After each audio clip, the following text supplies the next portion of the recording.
次はですね、はい、水、オイル、ノンオイル、この辺りの言葉のちょっと違いっていうのをすいません、簡単にご説明ください。そうですね。水とノンオイル、そもそも水は水なんですけれど、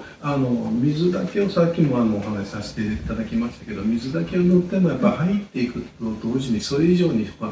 蒸発をしてしまう、揮発してしまうので、化粧品をノンオイルの形で作っていたわけなんですけれど、はい、ノンオイルでノンオイルと水ですね。で、ノンオイルで仕上げたっていうところには、これは後で出てくるかもしれない使い方のところでもあるんですけど、1回塗っただけで肌が保湿されるかってそんなことはないので、何度も何度も繰り返して使っていただきたい。その時にオイルがこの中に入っていると油膜が張ってしまって水が入りにくくなってしまうので、オイルはない状態で仕上げた。なのでオイルがない状態で何回か重ねて使っていただくことが必要だし意味があるというところでノンオイルに仕上げているんですね。で、オイルなんかはもちろん何ていうんですかね、肌の表面を硬くさせないっていう意味では、オイルもすごく効果あるし、オイルの中でもその種類によっては脂肪酸の種類、入っている脂肪酸の種類によっては肌を柔らかくしてくれる効果があったりするので、いいんです。でそれ以外にも化粧品でいうあるいは保湿でいう例えばヒアルロン酸だったりプロテグリカムだったり保湿クリームに使われているすごくいいと言われている成分のコラーゲンなんかもそうです、ああいうものを必要だって言って要はヒアルロン酸がたくさんあると肌の中にたくさんあると水をちゃんと抱え込んでくれるからそのヒアルロン酸が必要ですよっていうふうに言われるわけですけど、それらは僕らは必要ないって言ってるわけではなくて、必要なんですよ、必要なんですけどその前に肌自身がすごく乾燥している状態にヒアルロン酸が与えてしまっても働いてくれないので、畑の栄養素と一緒で、水ちゃんと畑をちゃんと潤っているところに栄養をね入れてあげるとちゃんと働きますけど、というところでそういう保湿成分というのも必要なんですけど、その前に水でしょうというところなので、最初にこれを使っていただいて、その後から保湿成分が入ったものを使っていただくといいんですけど、まずはやっぱり水を肌に与えて表面を柔らかくする、潤わせるっていうところが全てのスタートになるというふうに考えているんです。他のものを否定するのではなくて、まず一番インフラの最も足りない水分、水を入れてあげてから次がありますという順序ということですね。はい、わかりました。次にいよいよこの使い方っていうところをぜひご説明いただきたいんですけど、今ちょっと前に何度も何度もっていう話、以前から実は私伺っていて、決して1回ではなく気づいた時に何度も何度も大量にでなく少しずつ何回もに分けてっていうのは、社長自身のこのジェスチャーでも教えていただいたんですけど、ぜひぜひそのあたり使い方を教えてください。そうですね。この水の彩りキャップは肌の表面の水分をね、水分を蓄えるというか保湿するっていうことが目的なんですけれど、じゃあたっぷり水を与えましょうということでたっぷり与えてあげてもやっぱり水そのものほどじゃないとしてもやっぱ揮発していく量も多いので、一回たっぷり塗ってもあんまり意味なくって、やっぱ角質層って何層にもなっているんですよね。何層にもなっているところに上から水の彩りを塗るんですけど、それってやっぱり表面は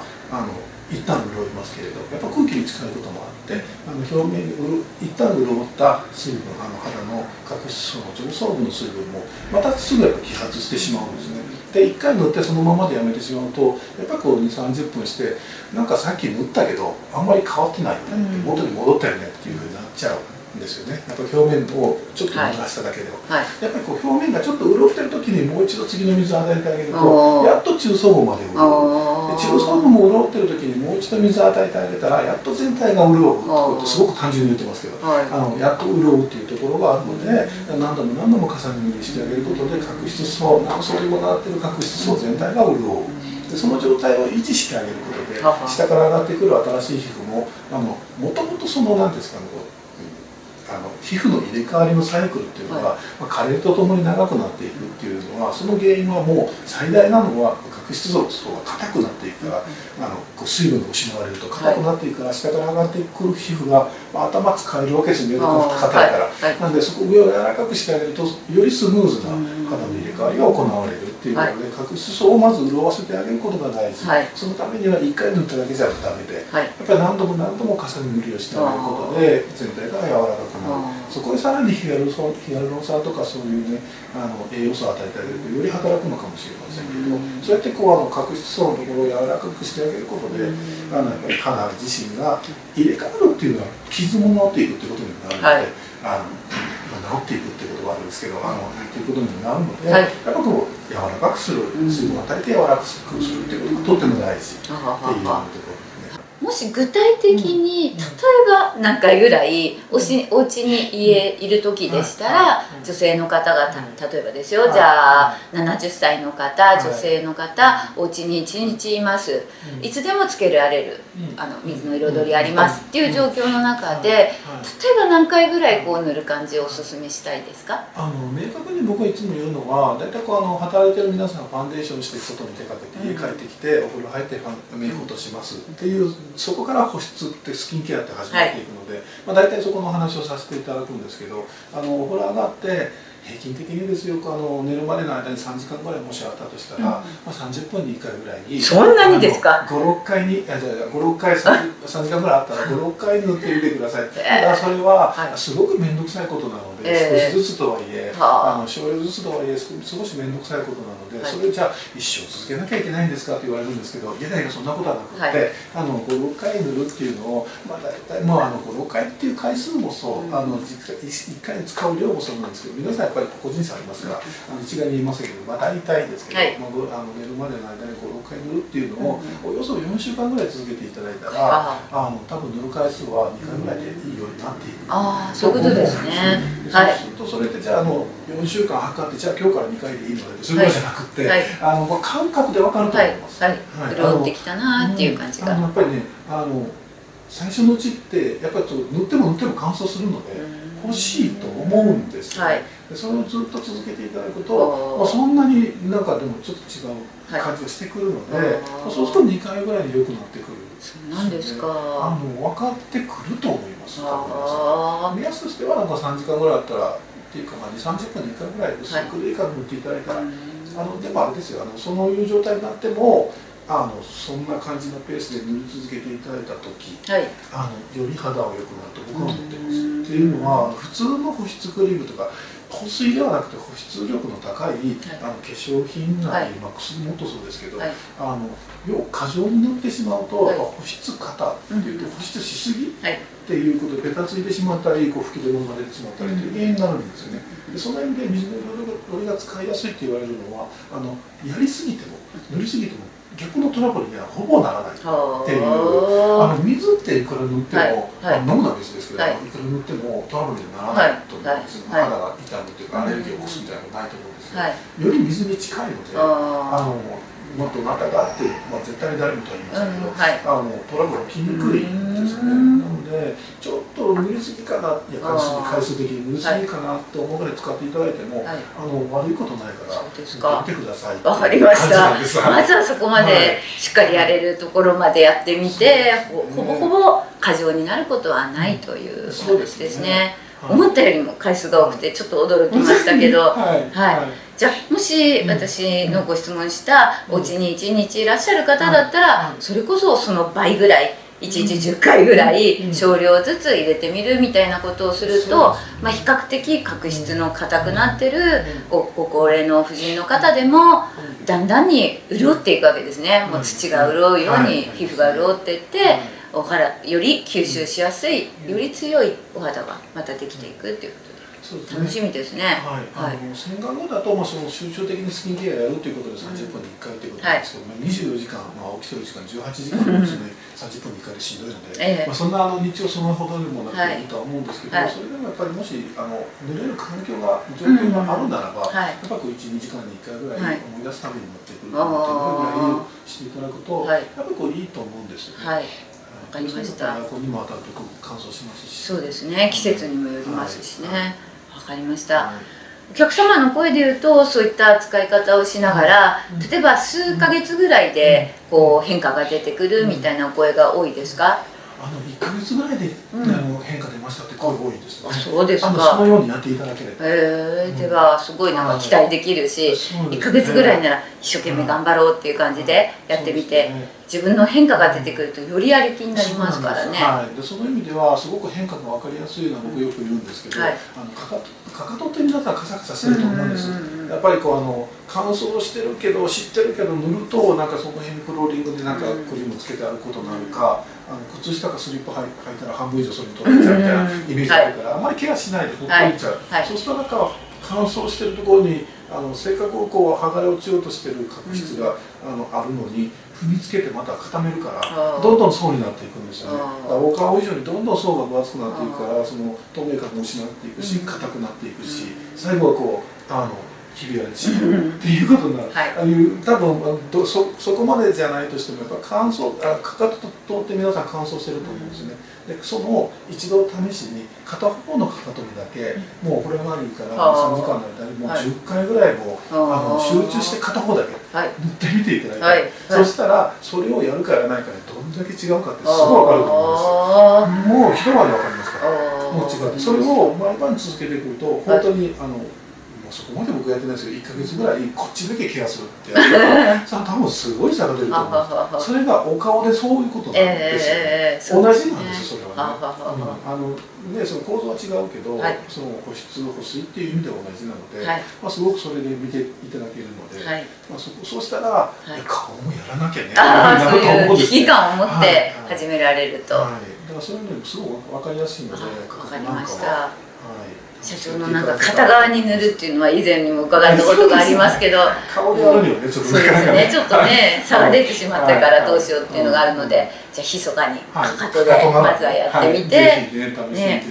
それで結果が出たらよりやる気になってできるということですね。わかりました。ありがとうございます。はい。そしたらじゃあコツっていうことで言うと。少量で何回も何回も浸透させていくっていうことでよろしいですね。はい。あとこれ女性はもちろんのことながら男性にも使っていただきたいっていう商品ですか？はい、そうですね。はい。どうでしょう、ユーザー様はいらっしゃいます？男性でも他の化粧品よりはそういうことを言い続けてるので、多いんじゃないかなとは思いますけど、世の男性自分も含めてとは言いませんけど、世の男性大体なんか関心ない方が多いので、肌が乾燥してるとかシミができたとかっていうことに関しては女性よりもやっぱり関心の薄い方が多いので、いや保湿してそういうことを防ぎましょうよっていうことがそうだねっていう思う方がやっぱり少ないっていうのがあって、やっぱりまだまだやっぱり難しいなとは思うんですけど、使っていただくとより健やかなより心地いい肌になることは間違いないので、やっぱりその年齢問わずだと問わず使っていただきたいっていうのは作った側の思いではありますね。わかりました。このデザインがねもう本当にこの商品を物語ってるなっていう感じがして賛否あるんですけど、そうですか。いや私はすごいデザインだなって思います。カラーもだし白黒もだしですね、もう本当にこれが家のあらゆるところに置いてあって子供さんも赤ちゃんも子供さんもお母さんもお父さんもおじいちゃんおばあちゃんもみんなで誰でも使えるって素晴らしい商品だなと思います。はい。そうですね。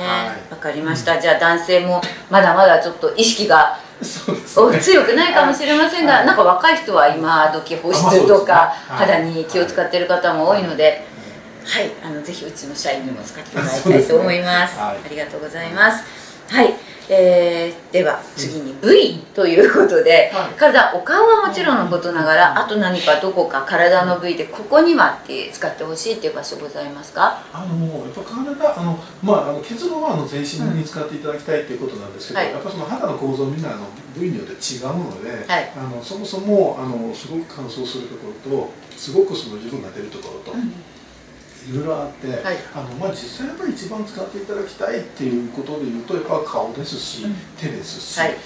手と顔って一番こういろんなものにさらされるんですよね、やっぱり日にも当たるし、はい、何も隠さないので、ね、手も顔も。はい、なので一番痛みやすいってこともあって手と顔にやっぱり一番まずは使っていただきたいんですけれど、はい、やっぱりこの年になって僕も最近感じるんですけど、お風呂上がりになるとこの辺が痒くなったり、はい、乾燥して、はい、やっぱかゆみを感じるところっていうのはやっぱり乾燥が進んでるっていうことなので、さっきのかかともそうですけど、はい、乾燥を感じるっていうかかゆみを感じるようなところにはもうどこにでも使っていただいていい、使ってほしいものではありますね。10過ぎてこの辺がやっぱこうお風呂上がりにこうかゆみをすると特に冬は感じるようになったので、それやっぱり塗ると背中もそうですね、背中もやっぱかゆみ感じるので、やっぱ塗るとやっぱり緩和されますので、それをこうさっきの話背中まめに何度も塗るの難しいですけど、人頼まなきゃいけない形なんですけど、やっぱまめに塗るとそこはやっぱ緩和されるので。部位っていう意味ではやっぱり一番顔と手なんでしょうけど、かゆみを感じる乾燥を感じるところにはどこにでも使っていただきたい。ちょっと特殊な使い方で、僕はあんまり話すことないことなんですけど、頭皮結構大事です。頭皮に何ってまずどんな洗髪シャンプーにされてますかっていうこともあるんですけど、特に老けでお悩みの方とかっていうのは、老けってなんかこう汚れたものが浮き出てくるわけじゃないので、要は頭皮が剥がれてるわけですから、それやっぱり乾燥してるわけですね。で乾燥することによって抜け毛も促進されるっていうこともあるので、抜け毛によって言い過ぎですけれど、普段からやっぱ頭皮のケアを、要は水分ケアをするっていうことがとても大事なことを、とても若いうちからそれしていくとだいぶ違ってくると思うんですよね。白髪の構造は違うと思うんですけど、抜け毛はやっぱり頭皮が毛が離してしまうっていうことなので、頭皮を健康に保つっていうことは抜け毛の予防にもつながるはずだっていうのは僕はずっと思ってます。わかりました。じゃあ社長自ら半分だけこれから10年間塗っていただいて、片一歩どうなるか見てみてください。いや楽しみですね。そうなるともう頭の先から足の先かかとまでどこでも全部塗れちゃうっていう話になりますからね。この動画をご覧くださった皆さん、高評価、チャンネル登録お待ちしています。よろしくお願いいたします。